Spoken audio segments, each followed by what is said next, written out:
কষ্ট ছাড়া কেউ নষ্ট হয় না, আর আঘাত ছাড়া কেউ বদলেও যায় না।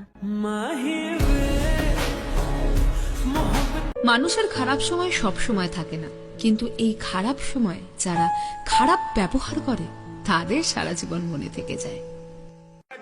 শত্রুর সাথে উঠা বসা আমার, আর তুমি আমারে মানুষ চিনাও।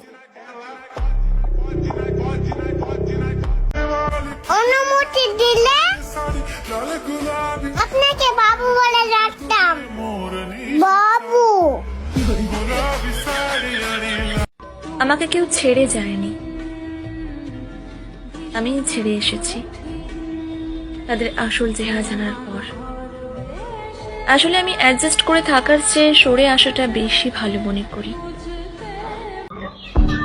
এসেছি একা, যাব একা। মানুষ যত কাছে আসবে ততই হবে ক্ষয়। প্রথম প্রথম সব মানুষকেই আপন মনে হয়। ভাগ্যিস শ্বশুরবাড়ি নামক বিদ্যালয়টা ছিল, তা না হলে আমরা মেয়েরা তো জানতেই পারতাম না যে আমাদের এত দোষ আছে। আর শ্বশুরবাড়ি হচ্ছে স্কুলের মতন, যেখানে শিক্ষকের কোনো অভাব নেই আর শিক্ষারও কোনো শেষ নেই।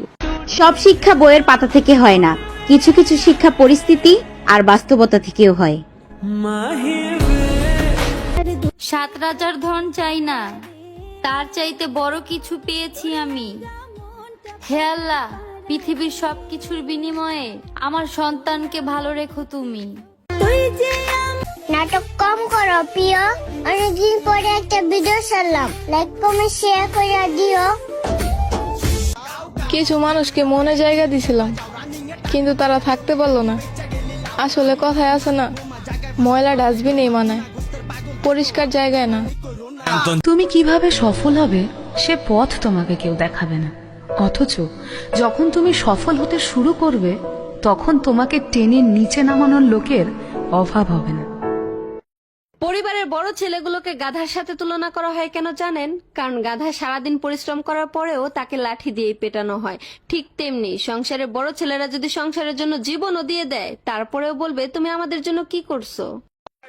শত্রুর সাথে উঠা বসা আমার, আর তুমি আমারে মানুষ চিনাও।